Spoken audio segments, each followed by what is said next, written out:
Conta para nós qual foi a crítica que o senhor fez à Lava Jato, por favor, doutor Edivaldo. Na verdade, existe assim eu não fiz crítica exatamente contra a Lava Jato. O jornalista, eu fui visitar o presidente Lula na prisão, lá em Curitiba, com a comitiva de juízes. E eu entrei para visitar o presidente Lula, podia entrar 2 pessoas, eu entrei para visitá-lo. E depois eu dei entrevista para um jornal. E o jornal me fez essa pergunta sobre a Lava Jato. E eu falei, olha, como juiz, porque a Lava Jato, ela não é um processo, né? São vários processos. Então, a LOMAN, a Lei Orgânica da Magistratura, proíbe os juízes de falarem sobre decisões judiciais. Então, eu não posso dizer se o colega prendeu, se está certo, se soltou, se está errado. Isso eu não posso dizer. Agora, o que são essas operações policiais, né? Então, eu falei genericamente a respeito das operações policiais, eu tenho um artigo escrito a esse respeito, e disse lá que a legislação brasileira não contempla esse tipo de nomenclatura, né? Você tem uma operação policial com nome XYZ, você não tem isso no Código de Processo Penal.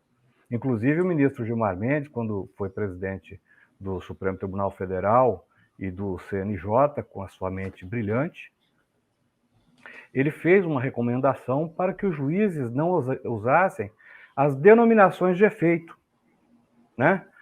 Porque isso é um fenômeno que já vinha ocorrendo na Europa, isso não é novo aqui no Brasil, né?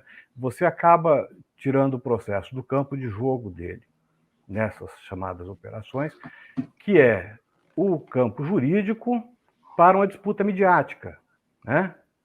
Então, e isso tem obras, Ferraioli, por exemplo, que é o grande penalista italiano, ele discorre páginas e páginas a esse respeito do fenômeno que vinha ocorrendo na Itália desde os anos 90, 80, e ele vai dizer lá, olha, isso aqui é a reinvenção dos suplícios, porque você expõe a pessoa na mídia, você destrói uma vida, no final, às vezes, a pessoa é absolvida. Então, a história toda foi essa. Eu falei genericamente como estou falando aqui, mas não falei de nenhum caso concreto, de nenhuma condenação e de nenhuma decisão ali proferida. E aí instaurou-se um procedimento lá no CNJ e eu respondi e a corregedoria arquivou. Mas esses procuradores da República ficaram ofendidos com isso, e aí eles aproveitaram e me representaram não só pelo fato de eu ter falado, dado essa explicação genérica que eu estou dando aqui, você pode olhar lá no Código de Processo Penal, você não vai achar uma referência à operação policial. Você vai ver lá dizendo que os inquéritos recebem números, os processos recebem números, né? E foi isso que eu disse. E daí eles fizeram uma representação disciplinar e aproveitaram, na mesma representação, a respeito dessa minha fala, para colocar decisões que eu proferi nos últimos 10 anos, né? Para se contrapor, dizendo que eu tinha um viés.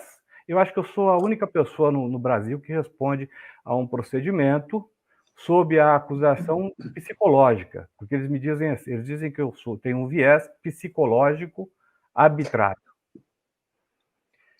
E aí eles pegaram 159 processos, decisões que proferi nos últimos 10 anos, e fizeram uma representação. Olha, aqui soltou o réu, não era para soltar, era para prender, o tribunal reformou.